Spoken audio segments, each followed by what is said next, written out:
Hello, my friend. The sun is setting, and that means it's time for another story. Get comfortable, close your eyes. We're starting now. The rain had returned to Forks as it always did, soft at first like a whisper brushing against glass, then heavier, more persistent, until the world was soaked in silver and sound. It was the kind of rain that blurred the edges of everything, smudging pine needles into watercolor and hiding the sky beneath a gray veil.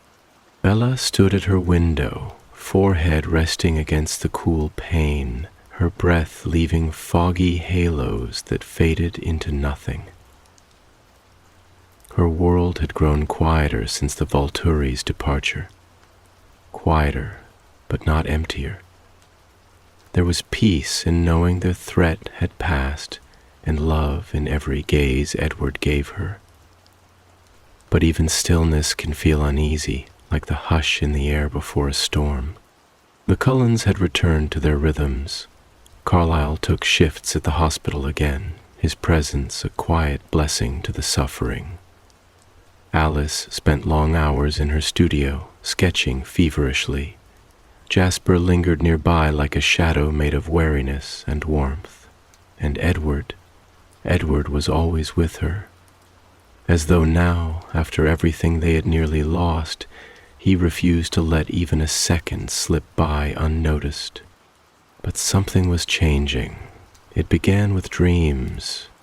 They came softly, like the rain, first once, then again, until Bella could no longer remember waking without their fading echoes.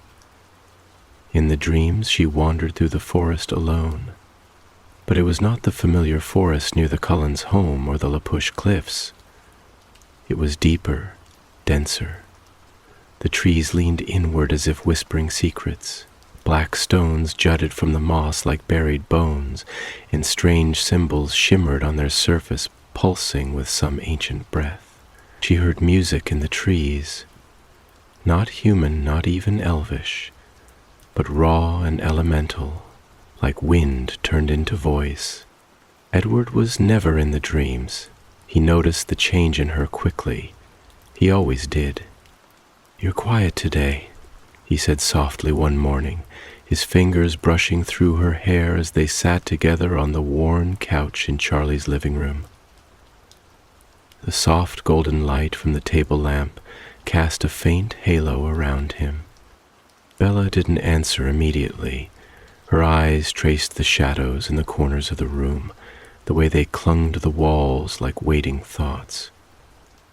"I think I had the same dream again." Edward's eyes sharpened, not in anger, but in concern. He had 100 different ways of looking at her, and she had learned each one. This one was edged in fear he wouldn't name. "Tell me," he said, voice like velvet pressed into quiet worry. So she told him about the stones, the trees, the wind voice. She told him how it felt, like being called, not in fear, but in longing, as though a piece of her had been buried there long before she was born, and something in the earth was waking it up. Edward listened without interrupting. His hand stayed wrapped gently around hers, and yet his entire body had gone still, a statue sculpted in thought. When she finished, he looked away for a moment, staring out the window into the rain. It was falling harder now, streaking down the glass like threads of silver unraveling from the sky. "I've lived here a long time," he said finally, his voice low. "But I've never heard of anything like that. Those symbols, the way you describe them, it doesn't sound like Quileute or vampire, it sounds older." Bella leaned into him, resting her cheek against the cool marble of his neck. "It didn't feel dangerous, just strange." "Strange," Edward repeated, as if the word itself were a warning. Later that night, she dreamed again. This time, the stones were glowing faintly, pale green, like fireflies caught in crystal. She walked barefoot, but the forest floor didn't hurt her. The moss seemed to curl upward under her feet, like it wanted to keep her from harm. And in the distance, she saw a figure, not a person exactly, taller than any human, slender like a birch tree, cloaked in robes woven from wind and shadow. Its face was hidden, but its presence made her feel seen, not just looked at, known. It raised one hand slowly. On its palm was a sigil, spiraling, endless, like a galaxy bound into flesh. And then Bella woke up, breathless and cold, as if her soul had just climbed back inside her. Edward was already by her side, his golden eyes wide with something very close to fear. "You called out," he said quietly, "in your sleep. You said, 'He's waking.'" Bella's blood turned to frost. "I don't remember saying that." "You did." The room felt suddenly too still. Even the wind outside seemed to pause, listening. Edward pressed his lips to her temple. "We're not waiting anymore. Tomorrow, we're going into the woods." She nodded, not because she wanted to, but because something in her had already begun walking. Morning in Forks was always slow to rise, as though the sun itself was reluctant to climb above the horizon, too weary to part the curtain of gray clouds that hung heavy over the pines. The world felt suspended between night and day, caught in that breathless pause when everything waits, unsure whether to wake or to keep dreaming. The rain had ceased some time before dawn, leaving behind a fine mist that threaded itself through the forest like forgotten memories, curling around trees and stones and shadows with ghost-like gentleness. Bela moved quietly through the house, her steps careful not to wake Charlie, who had returned from his shift late the night before. She could still hear his faint snoring upstairs, steady and unbothered, like the world had not shifted beneath their feet. She envied him for that, for the human simplicity of worry that ended when the front door locked and the coffee pot switched off. For her, worry was no longer a visitor. It was something woven into her very breath, subtle and constant. Edward waited outside in the driveway, leaning against the hood of the Volvo, his posture deceptively casual, though his expression betrayed nothing but alertness. His bronze hair, slightly damp from the clinging fog, caught the soft gray light in strange ways, making him appear even more unreal, as if he were not standing on the pavement at all, but had been carved from the mist itself, from longing and marble and memory. Bella stepped toward him, her heart ticking faster the way it always did, though the rush no longer came with fear.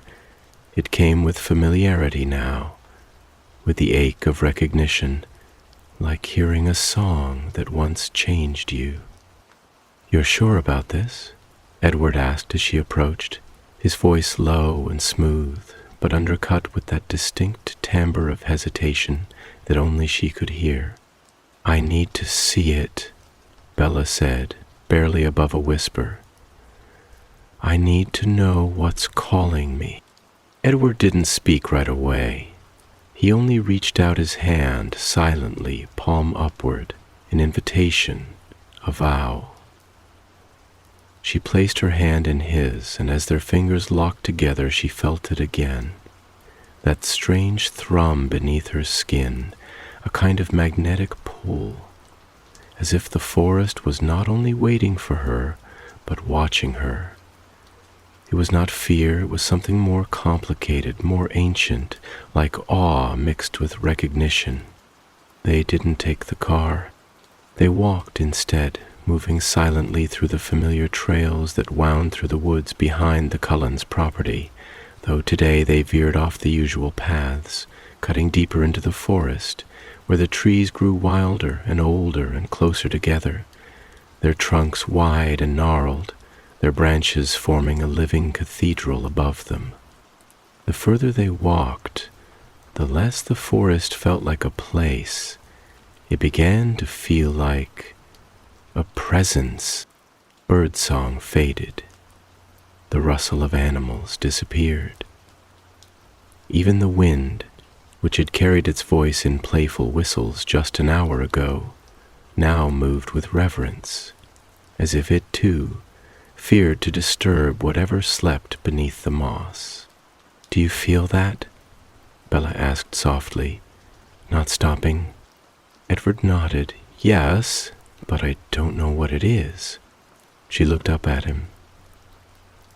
"You're not afraid?"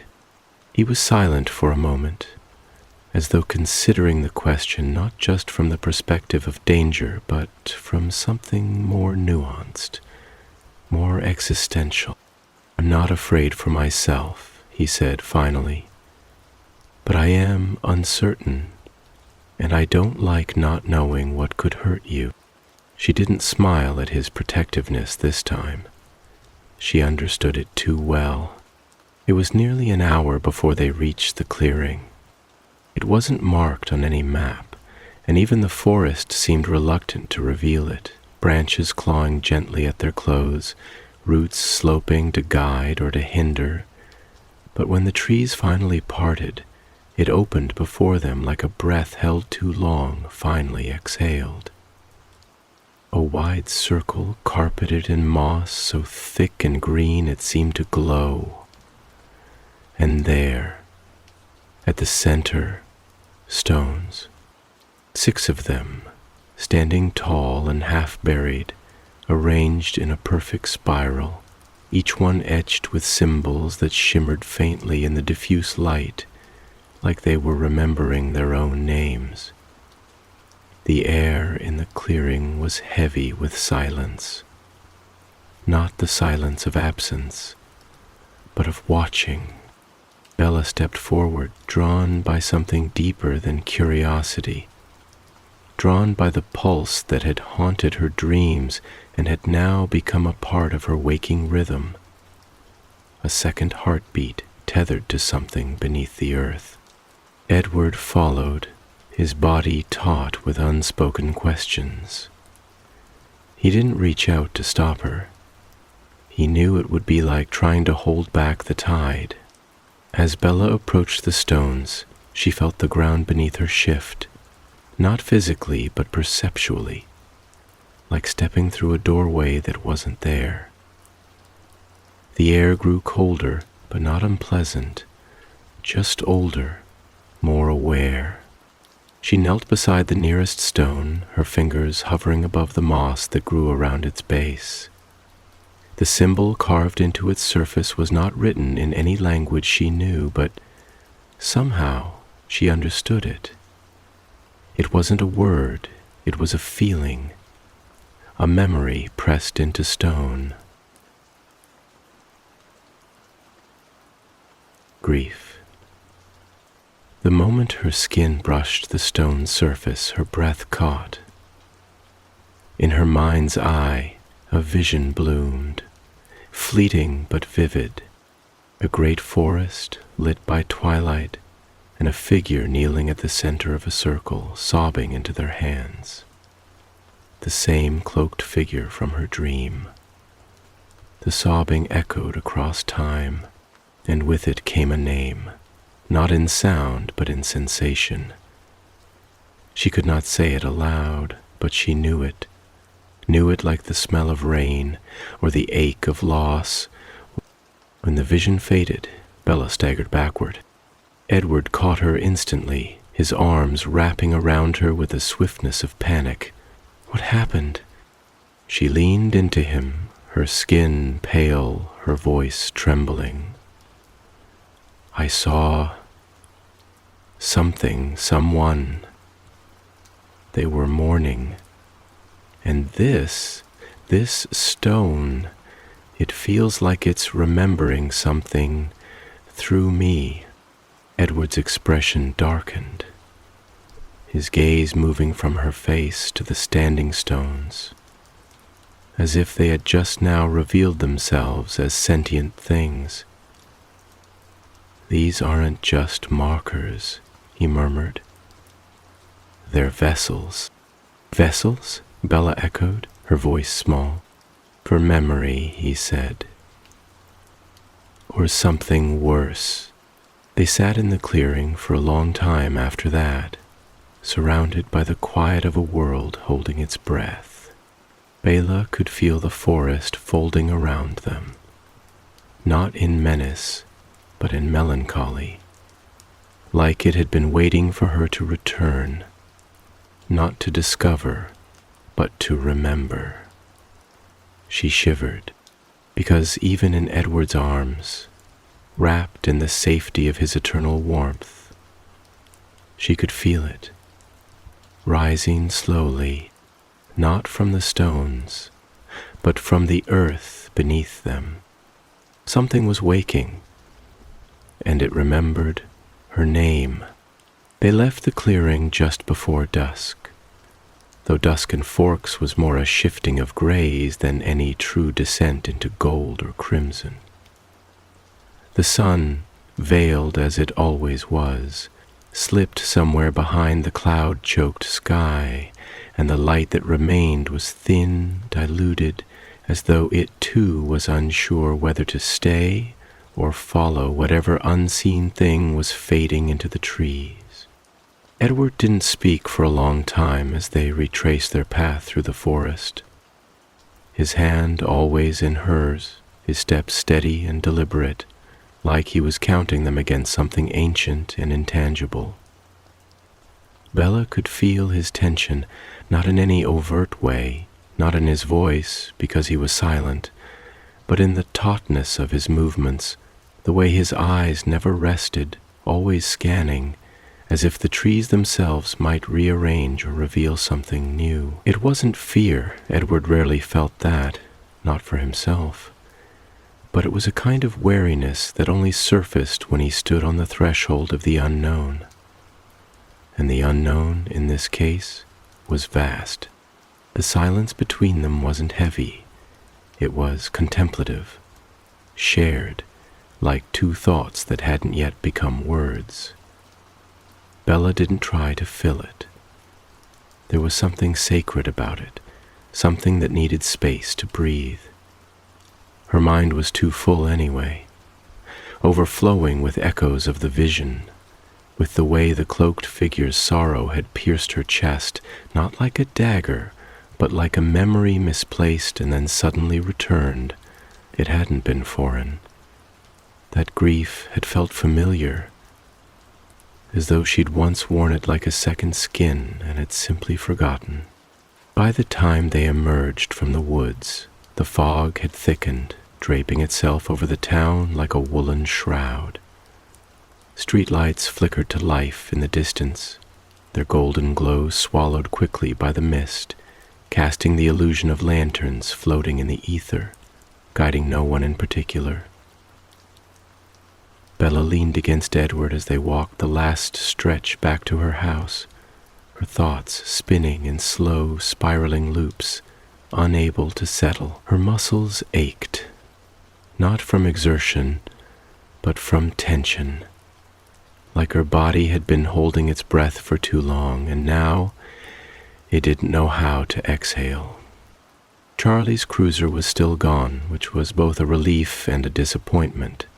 She wasn't ready to explain, and yet part of her wanted to be anchored, to be pulled back into the mundane rituals of dinner and casual conversation and the sound of a game humming softly from the television. But the world she'd stepped into in the clearing clung to her, like damp clothes that refused to be shaken off. Even the house, when they entered it, felt somehow smaller, as though whatever had been stirred awake in the forest had followed her home and now pressed silently against the windows, invisible. Edward remained by her side as she climbed the stairs, his hand ghosting along her back, light as mist. He didn't ask if she wanted him to stay. He knew. There was no question anymore. Their bond, since she had chosen him completely, was a living thing, deep-rooted and unbreakable, though not without its fragility. Love, even immortal, was not immune to tremors from the past. They settled in her room as twilight deepened into night, the rain returning with a whisper, tapping softly on the roof, as if hesitant to disturb.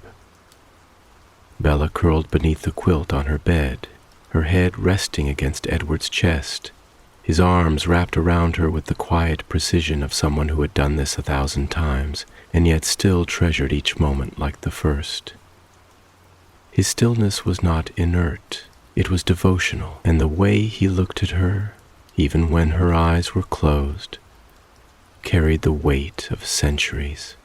After a long time, his voice broke the silence, not jarring, not sudden, but inevitable, like a river reaching a bend it could no longer resist. I've been thinking about something Carlyle told me once, a legend, not one he ever spoke of as real, but as a curiosity, a kind of myth buried beneath other myths. Bella stirred slightly, but didn't lift her head. What kind of myth? Edward's voice lowered, almost conspiratorial, not in secrecy, but in reverence. A being older than the Volturi, older than the first covens, a solitary creature, neither vampire, nor human, nor shapeshifter, something elemental. The stories call it the hollowing. She opened her eyes slowly, her heart skipping for reasons she couldn't name. Why hollowing? Because it doesn't feed like we do, Edward said softly, brushing his hand through her hair in slow, absent strokes. It doesn't drink blood or hunt prey. It doesn't consume in the physical sense. It empties. It takes what's inside. Memories, grief, desire, fear, whatever fills a person's soul, and it stores them, preserves them. Some say it remembers the lives of every being who's ever crossed its path. Bella lifted her head then, eyes meeting his. That sounds like what the stones were doing, remembering. I felt it, Edward, like it was mine, but older. He nodded, his expression grave, thoughtful. That's what scares me. If it's real, and if it's waking, then it hasn't forgotten you, or it's chosen you, which might be the same thing. She swallowed, the chill that moved through her now different, no longer simply unease, but a growing awareness that something irreversible had already begun. It wasn't just about discovery anymore. It was about transformation. Did Carlyle ever say where it was supposed to be? She asked. In the forests of the north, Edward said, where the mists are thick and time moves slowly, where the land remembers things even the oldest minds have tried to forget. Bela looked out the window. Beyond the fog-draped glass, the forest stood quiet and dark, a silhouette of mystery and memory. And yet it pulsed now with new weight, as though something beneath the soil was listening, watching, waiting. That night she dreamed again, but this time the vision was not from a distance. It was not something she watched. It was something she entered. She stood at the center of the clearing once more, the stones towering above her, humming with resonance, the figure in the cloak approached.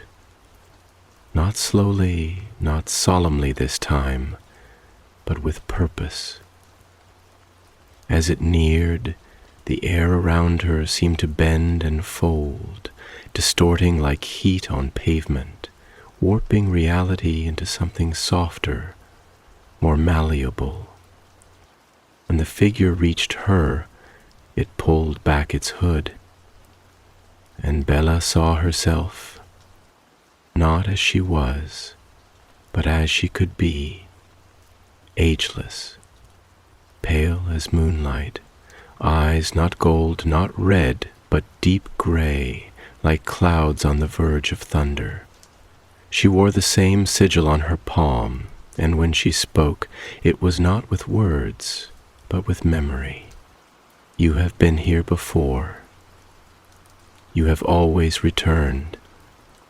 Bella jolted awake, her lungs burning as if she'd surfaced from beneath deep water.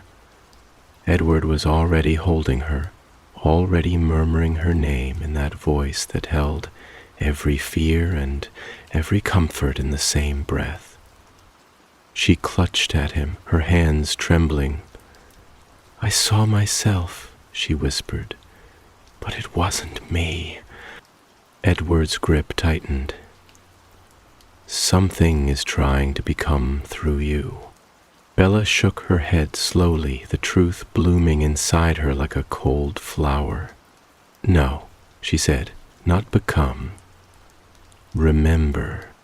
The next day dawned with a reluctant sort of light, the kind that never quite touches the ground, filtered endlessly through layers of low cloud and pine needles, as though the sun too had secrets it feared to awaken. The mist that had settled the night before had not lifted with sleep.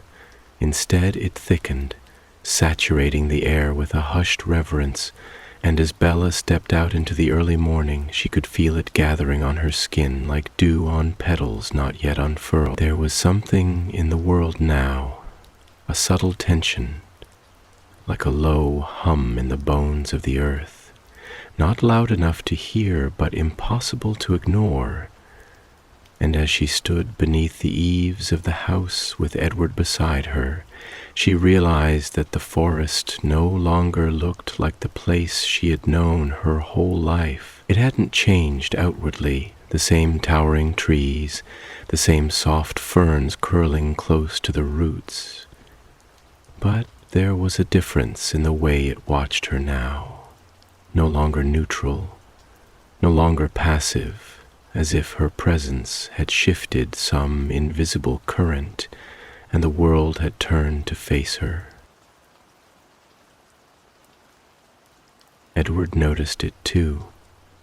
He did not speak of it, did not need to, for she could feel it in the way he held her hand just a little tighter, in the subtle lift of his eyes toward the shadows between trees, in the way his body angled itself just slightly in front of hers as they walked, not as an act of protection, but of instinct. She had never felt more loved than in that moment, not because of anything he said, but because of everything he didn't say.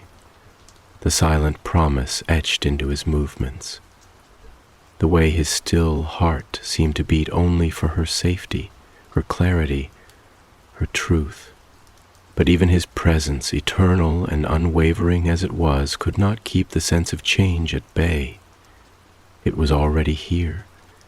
It had already begun. They walked in silence, moving deeper into the trees, not toward the clearing this time, but into the untouched wild beyond it. Past the spiral stones and the mossy ground, past the ancient cedar that split in two like an open palm, as if offering passage into some place that did not belong on maps or in stories. The ground grew softer, springier, carpeted in layers of old pine needles and rotting leaves that gave way beneath their feet like forgotten time, and the deeper they went, the quieter it became, not in a way that felt peaceful, but in the way of cathedrals, where silence is not absence but presence, where every breath is heard, where even thoughts echo. They came upon the lake near midday, though the sun itself was nowhere to be seen. It lay still and dark, a perfect mirror framed by weeping pines, its surface unbroken by wind or life. No birds called, no insects hummed. The water reflected only the sky, endless gray, giving the illusion that they stood not before a body of water, but before a portal, a rift between worlds. Bella stepped toward it slowly, unable to look away, her heartbeat rising not in fear but in anticipation, like something within her had waited lifetimes to see this place again. Her reflection in the water was faint, almost translucent, and for a moment it wasn't her face she saw at all, but the figure from the dream, watching her from beneath the glass, their eyes calm and eternal, not demanding, but inviting. Edward stood behind her, unmoving, his gaze fixed not on the lake, but on the trees beyond it. There was something there, he could feel it, but it did not stir. It only watched. "You've seen this place before," he said, not a question, but a quiet truth spoken aloud. Bella nodded. "In the dream. But it didn't look like this then. It was full of stars, and the lake was glowing." She stepped closer to the edge, her boots sinking slightly into the damp soil, the scent of moss and old rain rising around her like incense.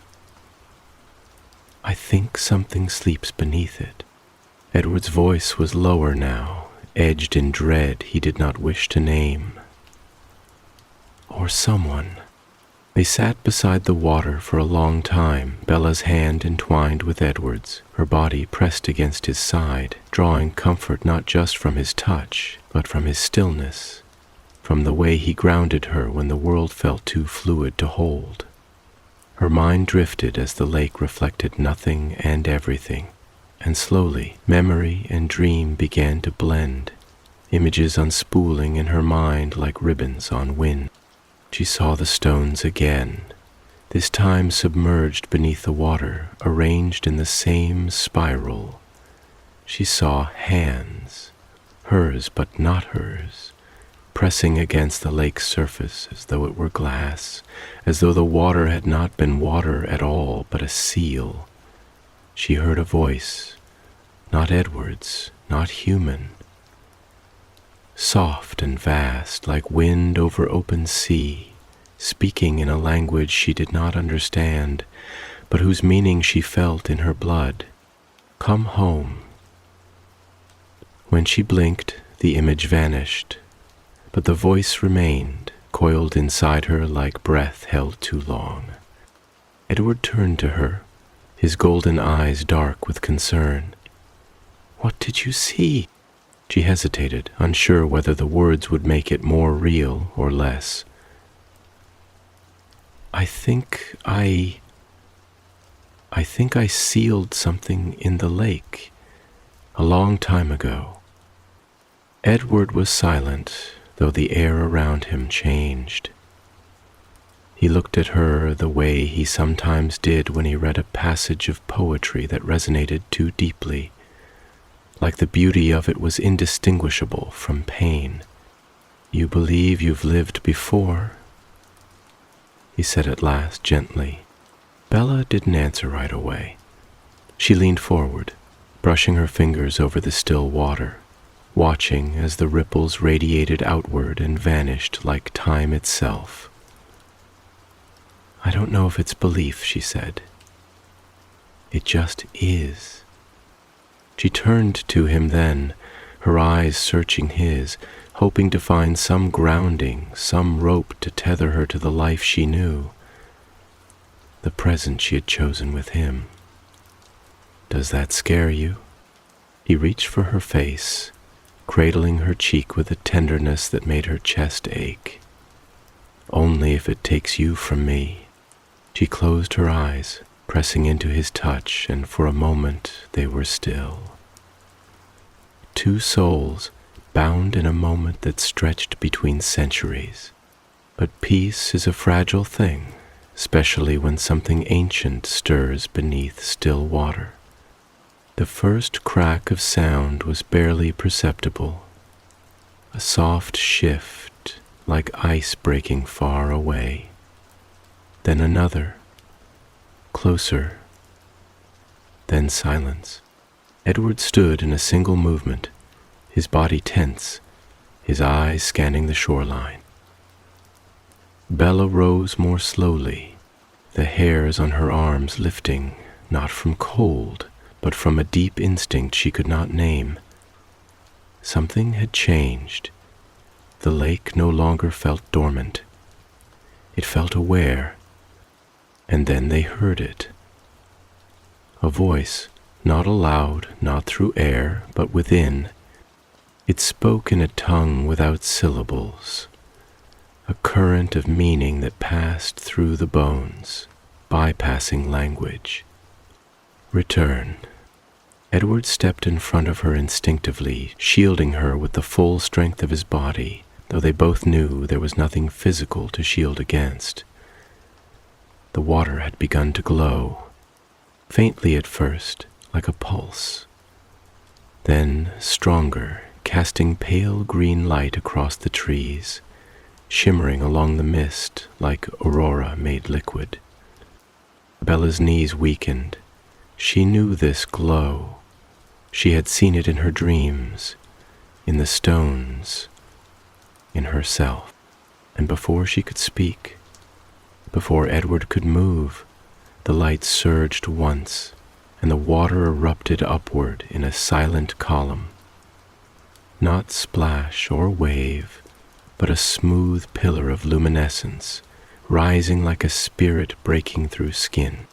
In its center was a figure, tall, cloaked, familiar. The face was hers, and yet not. And from its outstretched palm came the sigil, the spiral, endless and deep, and a whisper that echoed across lifetimes. You left us here. Time for a moment lost all shape. It did not move forward or backward, but instead stretched, drawn thin like light through a prism, scattering into impossible directions, until Bella no longer knew whether she was standing on the edge of the lake in the rainy stillness of Forks, or spiraling backward into a memory so ancient it no longer belonged to any single life. The figure before her and not her, cloaked in green firelight and rippling with something that shimmered beyond the visible, seemed to both emerge from the lake and be made of it, as if the water had simply risen up and formed into the shape of memory, of possibility, of something left behind and now returned. Edward stood frozen beside her, not in fear, but in recognition of the moment's gravity.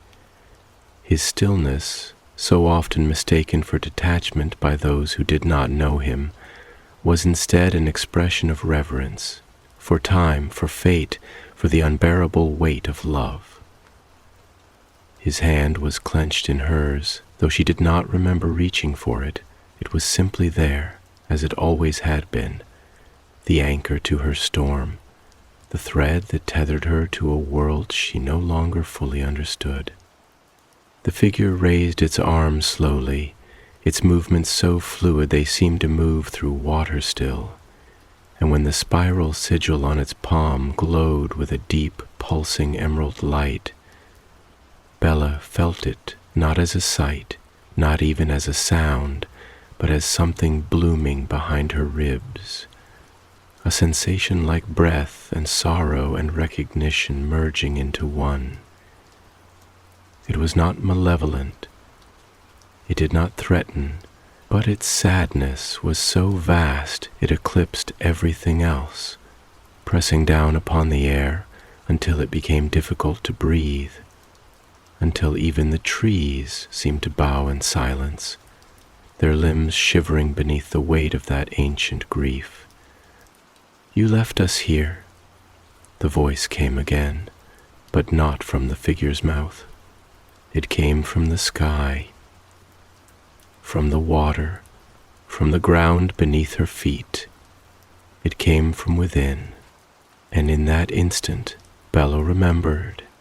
Not everything, no, not yet, but something, a sliver, a thread from a tapestry long buried. She saw flashes, fragments, a circle of people cloaked in starlight, standing beneath a sky split by comets. A great stone gate carved into the belly of the earth, its edges etched in the spiral sigil. A promise spoken in a forgotten tongue and her own voice. Different, older, filled with authority and sorrow, speaking words she did not understand but felt to her core. And then the ceiling, the lake, the figure who volunteered to stay behind, the one who now stood before her, still waiting, still faithful. I didn't mean to leave you, she whispered, her voice hoarse, eyes stinging with unshed tears she didn't yet understand. Edward turned to her sharply, golden eyes narrowed with alarm. Bella, what are you remembering? She shook her head slowly, breath hitching in her chest. Not remembering, feeling. It's like I knew this place. I made it, or helped make it. There was something powerful, beautiful, but dangerous, and we sealed it away. Edward's jaw tightened, his gaze flickering between her and the figure rising from the water like a dream returned. What was it? She looked at him then, her eyes wide and filled with a sadness too deep for her young face. I think it was me. The words hung there for a long moment, suspended between them like mist caught in a shaft of light, trembling, shimmering, on the verge of vanishing or becoming truth. The figure in the lake began to recede, not disappearing, but dissolving slowly, as though returning to the memory from which it had been summoned. The light dimmed, the water stilled, and the spiral sigil faded into darkness. But Bella's chest ached now, a dull, insistent throb, not of pain, but of connection, of longing, like something inside her was pulling outward, aching to be reunited with something lost long ago. She fell to her knees at the edge of the lake, her breath shallow, her hand pressed to her sternum as though to hold her heart in place. Edward was beside her instantly, arms around her, his presence a shield, though there was no enemy here, only truth. I'm still me, she whispered more to herself than to him, but I've been someone else, or I've carried her like a seed inside. He looked at her, his eyes darkened by something between awe and dread. You think you were this being? I don't know if I was her, Bella murmured, eyes locked on the mirror-like lake. But I remember her now. I remember the promise that someone would return to finish what was begun. Edward was quiet for a long time, his hand gently stroking her back in slow, rhythmic motions, his own mind clearly racing through centuries of lore and myth, searching for answers that did not exist in any written record. And then, softly he asked, "And what was begun?" Bella turned to him, eyes shimmering with the truth she had not wanted to say aloud. A rift between worlds, between what should remain hidden and what longs to be seen, I think we sealed it to protect the world, and now it's starting to break open again." They sat there together as the mist thickened around them once more, soft and swirling, as though the world was folding inward, cloaking them in secrecy. Time passed unnoticed. Light dimmed. When they finally rose to return home, the world felt different. Not louder, not darker, but deeper. Forks had always been a place of hidden things, secrets nestled in shadows, old spirits sleeping beneath trees that whispered only when no one was listening. But now Bella understood that the quiet had not been absence. It had been a lullaby, a sleep song for something that had been dreaming for a long, long time. And it had recognized her voice. As they walked back through the forest, Bella kept glancing at the trees, half expecting them to move aside, to reveal more stones, more signs. But they remained as they were, ancient and unmoved, though their silence now seemed watchful, as if they had resumed an old vigil that had been forgotten by all but the oldest roots. Edward spoke only once on the journey back. "What if this isn't about memory at all?" he asked, his voice low, thoughtful, grave. She turned toward him. "What do you mean?" He looked at her with something like reverence and dread mixed together in equal measure, a rare expression she had only seen once before, when he thought he was about to lose her in Italy. "What if it's about destiny?" Bella said nothing, because deep inside her she already knew. This was not a memory reawakened by accident. It was a summons. And something, somewhere, was waiting for her answer. The days that followed drifted past like the reflection of clouds across a still lake, slow, silent, impossible to hold. Time no longer obeyed the same rhythm it once had for Bella. It moved strangely now, elongating in places, collapsing in others, folding in on itself like pages turning backward in a book she had forgotten she was writing. The world around her continued in its quiet rituals. Charlie returned home each night with the weary rhythm of a man rooted in his routines. The town of Forks went on, shrouded in perpetual rain and muffled voices. The school sent emails about assignments she no longer had the clarity to finish, but all of it felt like background noise, the flickering hum of a television in another room, while the real story unfolded elsewhere, deeper, older, hidden in the thick woods where the moss never dried and the earth pulsed with dreams. And yet, despite the pull of this awakening world, the spirals, the dreams, the voice that echoed not in her ears but in her bones, it was Edward who anchored her. Edward with his patient stillness, his watchful silence, the way he held her hand even when she didn't realize she was reaching for him. He never pried, never questioned the pieces she revealed, but she could feel the weight of his attention, like sunlight behind cloud, constant, waiting. He listened not only to her words, but to her breath, her silences, the way her eyes lingered too long on shadows that hadn't been there yesterday.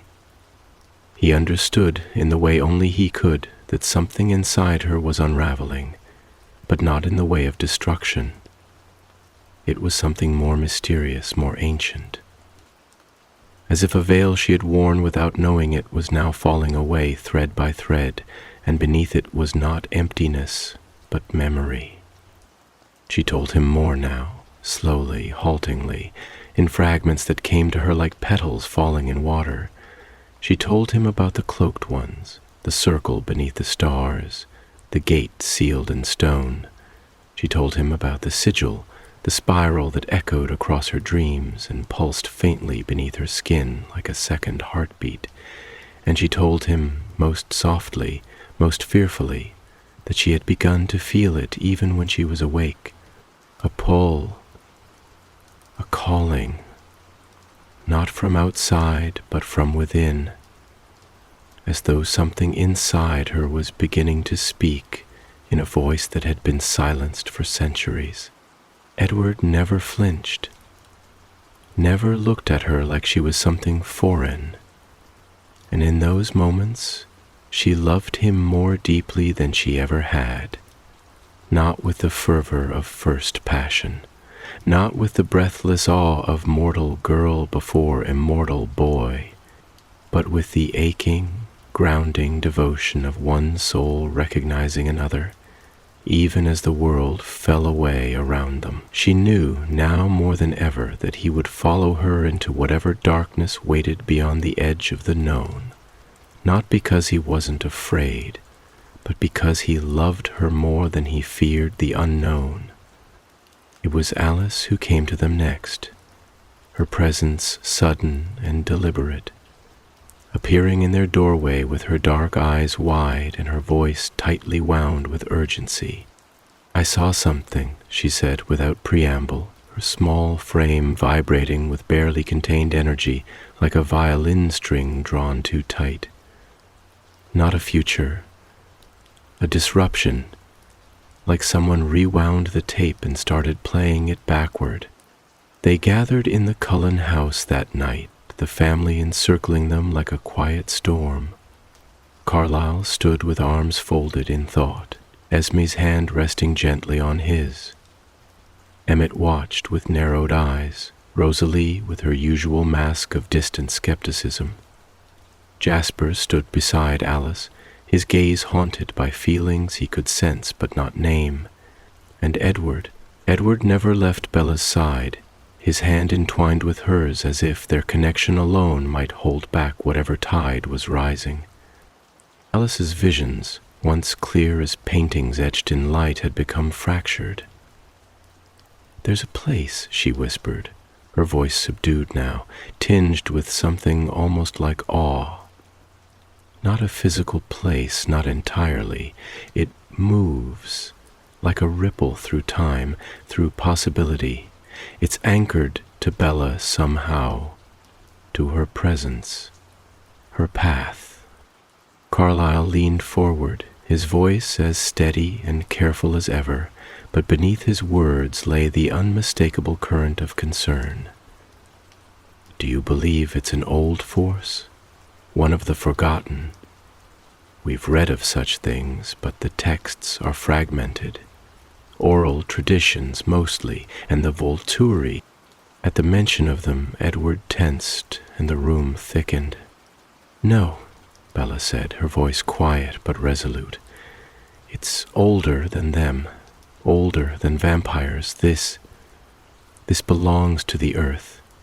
It sleeps beneath it. It remembers when the first fires were lit, when names didn't exist yet and power was just breath."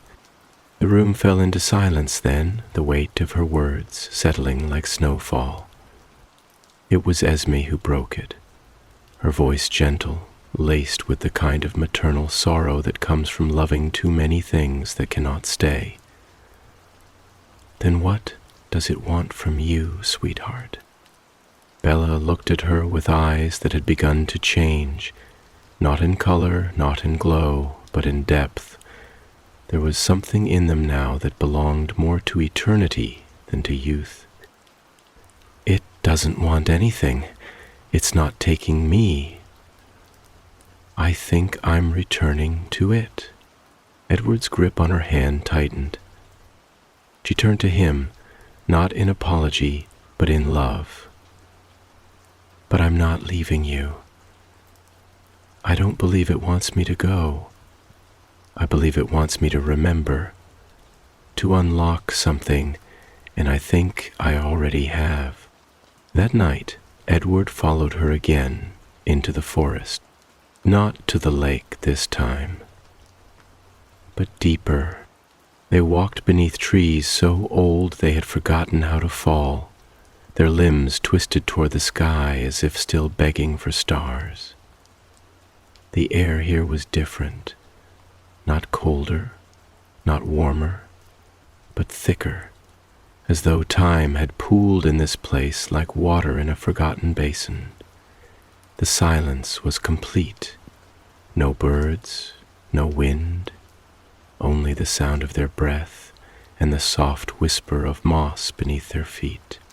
And then, through the trees, a flicker of light, not fire, not moon, but something older.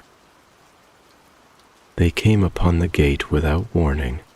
It was carved into the stone of a cliffside, half buried, worn smooth by centuries of rain and silence. The spiral symbol marked its center, though here it was vast, etched deep into the rock like a wound that never healed. There was no door, no hinges, just the shape of an opening long sealed. Bella stepped toward it, her breath catching in her throat. She felt something move, not in the air, not in the forest, but in her, a key turning, a voice whispering, a memory returning. It is time.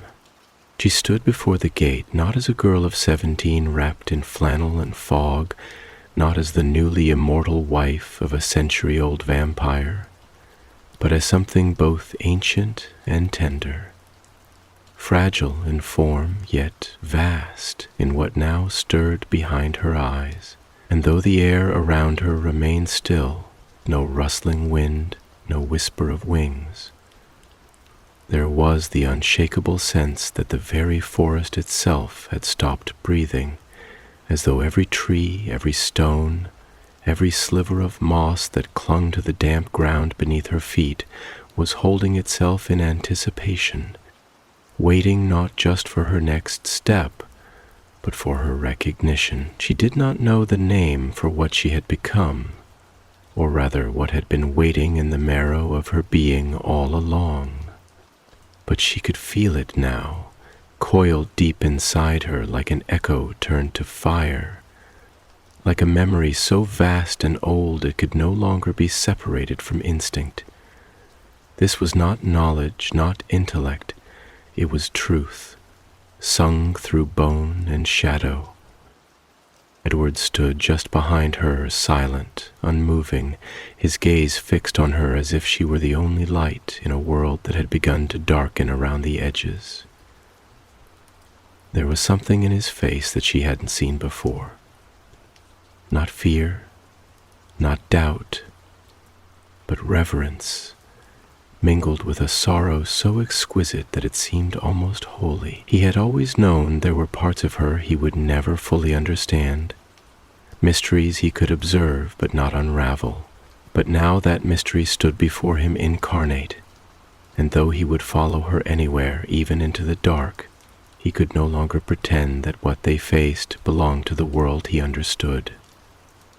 This was older than blood, older than the thirst that had shaped his family's existence. It belonged to the first breaths of the world, to the deep sigh of earth before the rise of names, to a silence so vast it could hold all sorrow without ever spilling. Bella reached out her hand and pressed her palm against the spiral engraved in the stone, not with force, but with a kind of gentleness that only came from memory long buried and newly remembered. The contact was soundless, motionless, and yet she felt it, a warmth beneath her fingers, subtle and ancient, like the faintest heartbeat of a sleeping god.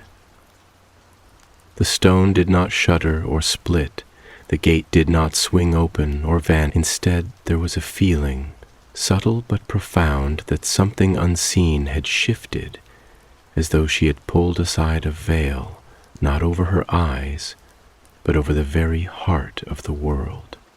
And with that shift came sound, not external, not carried by wind or echo, but rising from within the rock itself. Voices, countless and distant, layered like roots of 1,000 trees tangled beneath centuries of silence. They did not speak in language, not in syllables or names, but in resonance, sorrow layered upon sorrow, longing tempered by duty, love stretched into eternity by sacrifice. It filled her, not in pieces, but all at once, like a wave of light crashing through the cavern of her chest, and she staggered back, barely breathing, her knees trembling beneath the weight of so much feeling. Edward caught her as she fell, his arms wrapping around her with desperate grace, and though he said nothing, she felt his fear, not for himself, but for her, his panic restrained only by the iron cage of his will. She buried her face against his chest, not to hide, but to anchor, to remember who she was now, in this moment, not just what had been, and slowly, as the voices faded, as the echo of the spiral softened into silence once more, she found herself able to breathe again. "I heard them," she said finally, voice ragged, barely more than air. "They're still there, all of them, the ones we sealed, the ones we couldn't save." Edward pulled back just enough to look at her, his eyes dark gold, burning with love and worry. "Sealed from what, Bella? What are they waiting for?" She swallowed hard, the memory of the voices still aching in her blood. "For the end, or the beginning, I don't know. But I think I'm the only one who can open it." "No." His voice was a whisper, but sharp as glass. "You don't have to open anything. We can walk away from this." She looked up at him then, and her eyes were different. Not colder, not brighter, just deeper. "But it's not waiting for someone else. It's me, Edward. And if I walk away, this doesn't end. It just waits longer." He stared at her, pain etched into every line of his beautiful, unaging face, and for a moment she could see the war inside him, love battling fear, devotion fighting the primal instinct to protect, to preserve, to turn back time and wrap her in silence and safety. But he knew. He had always known on some level that choosing her meant choosing the storm, and so, at last, he closed his eyes, leaned his forehead gently against hers, and whispered, "Then I'll stand beside you, even if the world breaks open." That night they returned to the Cullen house, not in triumph, not in revelation, but in silence so thick it felt sacred. The family gathered again, sensing that something had shifted, though none of them dared to ask too many questions. Alice stood in the corner, arms crossed tightly over her chest, eyes shadowed with something too complex to name. Jasper stayed near her, his presence steady, absorbing the heaviness of the room like a stone sunk deep in water. Emmett and Rosalie exchanged glances, but said nothing. And Carlyle, dear Carlyle, who had studied more ancient texts than anyone, who had walked the corridors of monasteries and catacombs in search of truths half erased, watched Bella as one might watch a comet, brilliant and terrifying, illuminating the sky in a path no one could predict. They spoke little that night. Words had become insufficient. And so Bella sat beside Edward in the upstairs room that had once felt too large for her, too polished, too alien, and now felt like a sanctuary of glass. A place where the world could be seen clearly, even as it threatened to fall apart.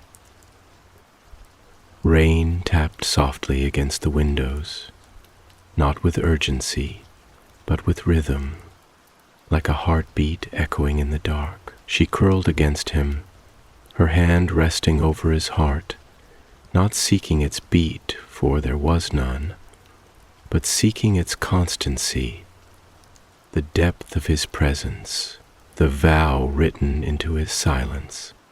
And just before sleep took her, not in fear, but in resignation, she felt it again. A dream, yes, but more than that. A memory dressed in the clothes of a vision. She stood once more in the circle of stones, though now the stones glowed brighter, their symbols alive with a light that pulsed in time with her own breath. Around her stood the cloaked ones, not figures of shadow now, but of starlight, their faces veiled in light too bright to name. And in the center of the circle the spiral rose from the ground, not carved, but growing like a vine of flame. And one by one the others turned to her, not with pleading, not with accusation, but with trust. And they spoke all together, not in sound, but in unity. It must be you, because you remember, because you stayed, because you returned. Bella woke with tears on her cheeks, though she did not feel sorrow. Only the quiet, infinite weight of being chosen. The next morning rose without a sunrise. There was no shift in light, no sudden spill of gold or warmth across the damp needles carpeting the forest floor, only a subtle brightening of the mist, a lifting of the night's breath from the skin of the earth. As if the world was hesitantly turning a page it wasn't sure it was ready to read. The trees stood still, solemn in their green cloaks, and the wind, when it came, moved not like a breeze, but like a presence, threading between the branches as if whispering a name that could no longer be forgotten. Bella stood alone in the woods, though she was not without company. Edward waited in the near distance, not by choice or reluctance, but by understanding.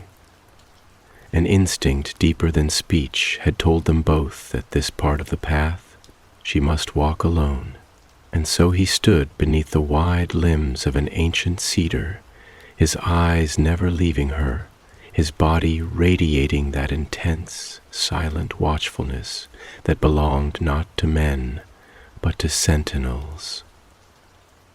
Those who stand not because they expect to intervene, but because they must bear witness. She moved forward slowly, each step deliberate, the weight of the moment gathering around her shoulders like the mist, soft but inescapable. There was no sound but the faint breath of the trees, the hush of her footfalls against damp earth, the echo of memory curling beneath her skin. She had not spoken aloud the truth that had rooted itself inside her during the night, but it had grown nonetheless, a certainty blooming with painful, luminous clarity. This was not about unlocking a gate. This was about becoming one. As she neared the spiral etched into the cliffside, the sigil that had once been merely strange, then familiar, and now felt more like an imprint of her very soul, she reached out once more, but this time with no hesitation. Her palm met the stone like a kiss returned after centuries, and the contact was not electric or violent, but warm, deep, and immediate. A soundless chord rang through her body, not heard by the ear but felt in the marrow, a resonance that stretched outward through time and soil and memory. And then it began.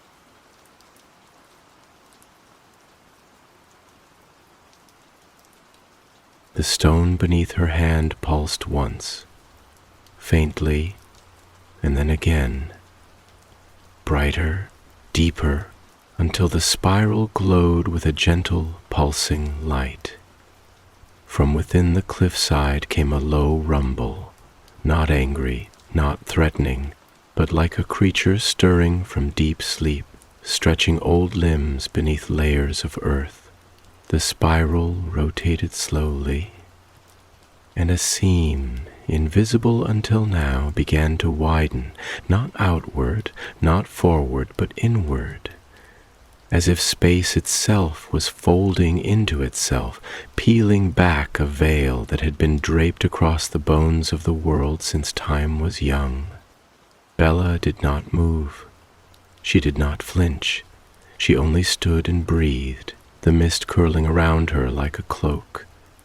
And when the veil fully opened, when the air before her shimmered and gave way, it revealed not a cavern, not a tunnel, but a passage through light. Soft and green and gold, the color of forests at dusk, of memory, of life before it was broken. The air that spilled from within was heavy with something that was not scent but emotion, a fragrance of longing, of return, of old wounds aching to be named. She stepped forward, not because she knew what lay ahead, but because she could no longer remain behind.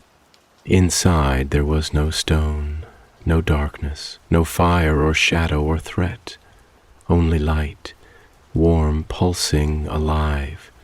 It moved around her like breath, like music turned to air, and as she passed into it, the sensation was not of crossing a threshold, but of removing a mask. She did not vanish, she did not change. She simply became more herself, as if everything that had once been dormant, half buried beneath the stories she had lived, now rose up like mist from the earth and wrapped her in a cloak of memory. The chamber she entered, if it could be called that, was vast, though it had no walls, no ceiling. It was a space made of sensation and thought, a place formed not of matter but of memory sustained. Before her stood the circle, the same arrangement of 6 stones she had seen in dreams, now hovering, weightless, lit from within by that pale, eternal light, and surrounding them were forms, neither ghosts nor bodies, but presences, robed in the same silken dusk, light she had seen in her visions, their faces hidden, their hands folded before them in silence. They were waiting, not with impatience, not with judgment, but with a patience that only the ageless possess, the kind that has seen the rise and fall of stars, the erosion of mountains, the slow turning of names to dust. And then one of them stepped forward, and though it did not speak aloud, she heard it clearly, not in her ears, but in her blood, in the old river that now flowed freely through her veins. You were not meant to return. She nodded slowly, her voice steady, though the weight of their gaze nearly undid her. And yet I have. Another presence moved, and the light around it shifted, pulsing with something that might have been sorrow. You were the seal. I was the gatekeeper, she said, and even as the words left her mouth, they settled into her bones like they had always lived there. I was the lock and the warning. I was the memory that kept the darkness from waking. Then why now? Bella closed her eyes, drawing in a breath that tasted like old rain and burnt leaves in the ache of goodbye. Because the seal was never meant to last forever. Because forgetting what we sealed has made us vulnerable to what remains. And because love, she whispered, thinking of Edward, of his golden eyes watching from the trees, does not exist to avoid the truth. It exists to face it. The presences were silent. And then, as one, they bowed their heads, not in defeat, not in farewell, but in reverence. The stones glowed brighter, And in that moment Bella felt herself divide, not break, not fragment, but open. Part of her remained in the chamber, anchored in the spiral of light, her presence blending into the memory of what had been. But part of her turned, stepped back, moved through the veil of warmth and time, and found herself once more in the forest, standing in Edward's arms, the breath of the world still clinging to her skin. He looked at her then, and his expression, though she had seen every possible shade of his devotion, was new. He saw her, not as the girl he had saved, not as the vampire he had married, but as something else, something vast and luminous, ancient and human all at once. He reached up and touched her face, and she leaned into it, closing her eyes against the sting of something too beautiful to contain. "What did you see?" he asked, his voice so low it nearly disappeared into the wind. "I saw the truth," she said, "and I remembered what I am." Edward kissed her forehead, not out of habit, not out of comfort, but with reverence, as one pilgrim might greet another upon the edge of the sacred. And as they stood there beneath the silent trees, the wind rose again, not loud, not wild, but sure. The forest remembered, and it would not forget again. In the days that followed, the world did not end. No cataclysm split the sky. No rift opened in the earth to swallow towns whole. No shadow crept across forks in some great reckoning. The forest did not burn. The sun did not dim. The stars did not fall. Instead, everything continued, softly, strangely, like a breath exhaled after holding it for too long. Charlie drank his coffee with weary ritual, his eyes scanning the local paper for stories that never told the full truth. The hospital lights still flickered under Carlyle's steady hands. Alice hummed old music under her breath as she walked through the halls of the Cullen house, though her eyes seemed to search further than before, as if watching a second world through the first. The rain came and went, sometimes heavy, sometimes gentle, falling on rooftops and riverbanks with the same calm persistence it always had.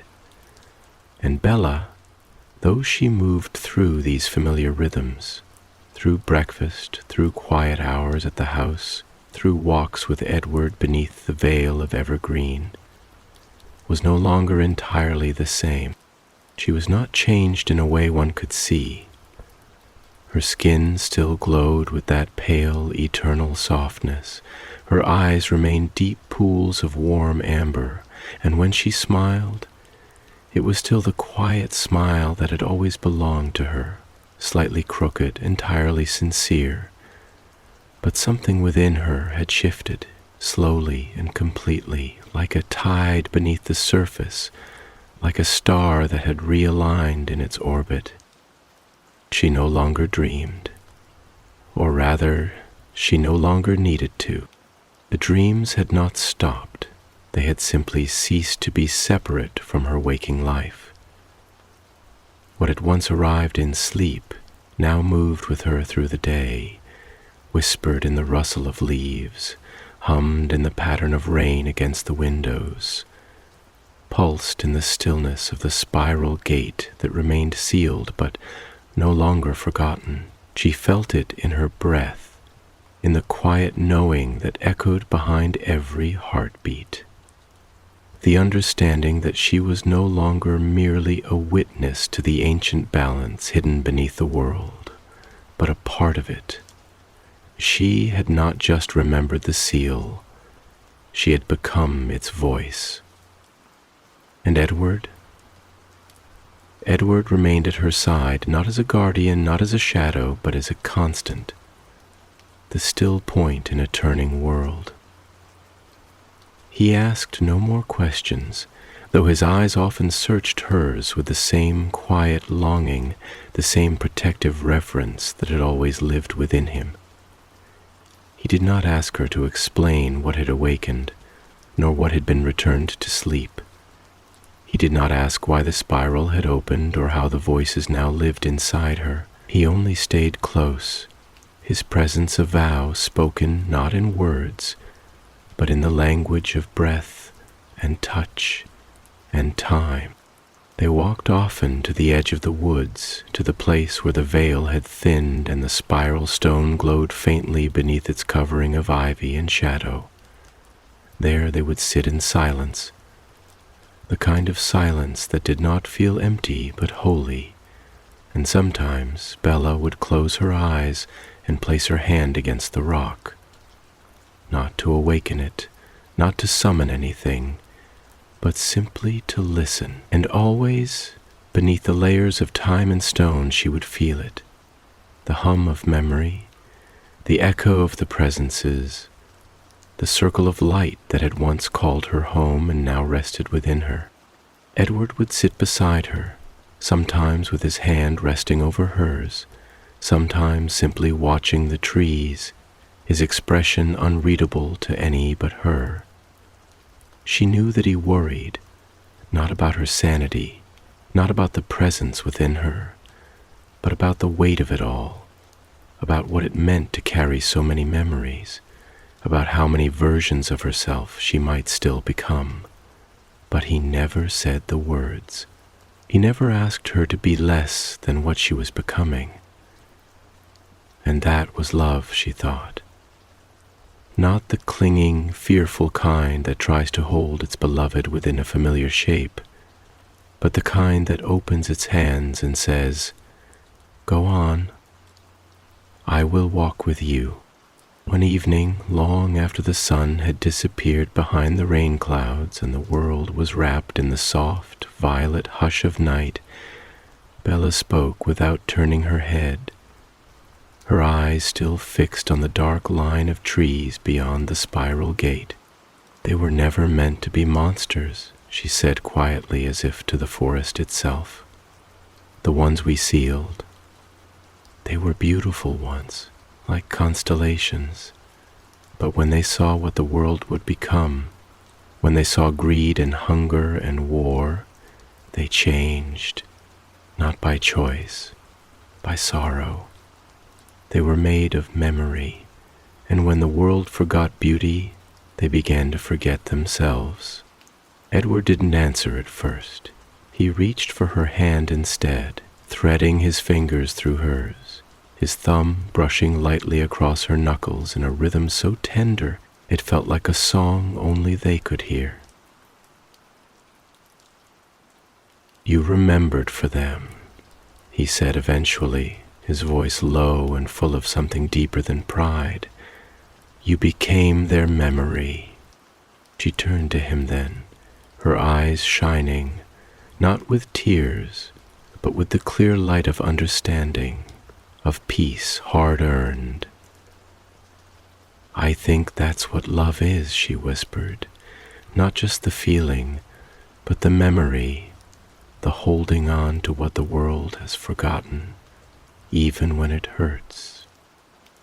And he leaned in, pressing his forehead to hers, and for a long, breathless moment they remained there, neither speaking, neither needing to, held in a silence that wrapped around them like twilight, like roots beneath the earth, like the arms of something older than time. The spiral did not open again. It did not need to. It had been seen, and seeing, it had been made whole. In the weeks that followed, Bella returned to her life, though it was no longer just the life of a girl who had once stumbled into a world of vampires and love and danger. It was the life of someone who had stepped through the veil and returned, who had spoken with the echoes of forgotten gods and found within herself not only courage but clarity. The supernatural no longer felt like something outside of her. It was her, woven into her being, threaded through every breath, every glance, every heartbeat that no longer beat. She loved Edward with a new depth, not greater in measure, but wider in scope. She saw him not only as her beloved, her protector, her eternal partner, but as a witness to her truth, the one who had never asked her to be less than everything she was, even when he feared it, and he loved her, now more than ever, not because she had become more mysterious or powerful or vast, but because she was still, in all the ways that mattered, his Bella, still gentle, still fierce, still willing to offer herself to protect what could not protect itself.